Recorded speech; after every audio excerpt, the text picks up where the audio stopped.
ম্যাচের আগেই ফলাফল ফাঁস। রাজস্থান নাকি পাঞ্জাব? আইপিএল এর 65তম ম্যাচে জিতবে কোন দল? জানালো জ্যোতিষী বিরাট। রাজস্থান নাকি পাঞ্জাব? আইপিএল এর 65তম ম্যাচে কোন দল জিতবে তা নিশ্চয়ই আগেভাগে বলে দেওয়া সম্ভব নয়। তবে এবার সেই কঠিন কাজটি করে দেখাবে অ্যাকিলস নামের একটি বিড়াল। আইপিএল এর 65তম ম্যাচের আগেই ফলাফল নিয়ে ভবিষ্যৎবাণী করবে অ্যাকিলস। এই জন্য তাকে রয়েছে বিশেষ প্রশিক্ষণ। 2010 বিশ্বকাপে অক্টোপাস বলের কথা নিশ্চয় মনে আছে অনেকের। একের পর এক চমকপ্রদ ভবিষ্যৎবাণী করে দক্ষিণ আফ্রিকা বিশ্বকাপে ভিন্ন এক রোমাঞ্চ ছড়িয়েছিল পল। স্পেন যে 2010 সালে বিশ্বকাপ জয় করবে তা আগেভাগেই জানিয়ে দিয়েছিল অক্টোপাসটি।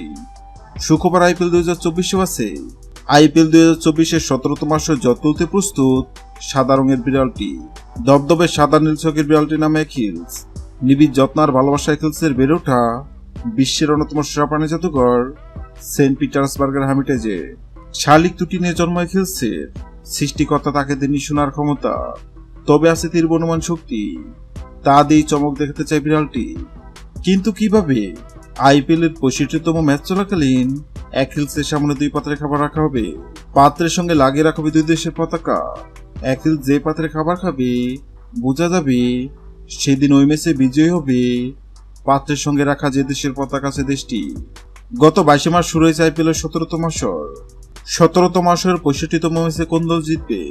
সেক্ষেত্রে অ্যাকিলস নামক বিড়ালের সামনে পাঞ্জাব ও রাজস্থান নামক 2 পাত্রে খাবার রাখা হয়।